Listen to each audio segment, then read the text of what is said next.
సైనిక స్థావరాలే టార్గెట్ గా పాక్ దాడులు. భారత్ చేపట్టిన ఆపరేషన్ సింధూర్ కు జవాబు చెప్పాలని ప్రయత్నించిన పాకిస్తాన్ భంగపాటుకు గురైంది. ఇండియాలో సైనిక స్థావరాలే లక్ష్యంగా దాడులకు యత్నించి ఘోరంగా విఫలమైంది. పాక్ కుయుక్తులపై కన్నేసి ఉంచిన భారత్ ప్రతిదాడులతో విరుచుకుపడింది. పాకిస్తాన్ కు ధీటైన జవాబిచ్చింది.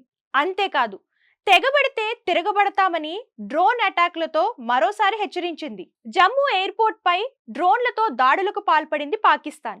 జమ్మూలో మొత్తం 7 ప్రాంతాల్లో భారీగా పేలుళ్ల శబ్దాలు వచ్చాయి. శత్రు కదలికలపై దృష్టి సారించిన భారత్ ఇంటిగ్రేటెడ్ డిఫెన్స్ సిస్టమ్ సాయంతో ప్రత్యర్థి డ్రోన్లు, రాకెట్లను కూల్చివేసింది. ఇక పాకిస్తాన్ దాడుల నేపథ్యంలో జమ్మూ కాశ్మీర్, రాజస్థాన్, పంజాబ్, అమృత్సర్లో బ్లాకౌట్ చేపట్టారు. అలాగే జమ్మూ కాశ్మీర్ ఆక్నూర్లలో ఎయిర్ సైరన్లు మోగగా జమ్మూ కాశ్మీర్లో ఇంటర్నెట్ సేవలు నిలిపివేయబడ్డాయి. జమ్మూ వర్సిటీ సమీపంలో 2 డ్రోన్లను భారత్ కూల్చివేసింది. అంతేకాకుండా పాకిస్తాన్ కు చెందిన 3 యుద్ధ విమానాలను భారత్ కూల్చివేసింది.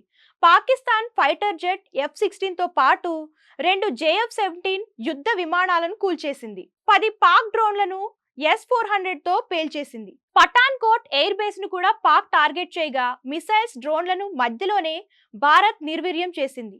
అలాగే యాంటీ మిసైల్ సిస్టమ్ కి దొరకకుండా పాకిస్తాన్ డ్రోన్లు ప్రయోగించగా యాంటీ డ్రోన్ సిస్టమ్ తో పాక్ డ్రోన్లను ఇండియా నాశనం చేసింది.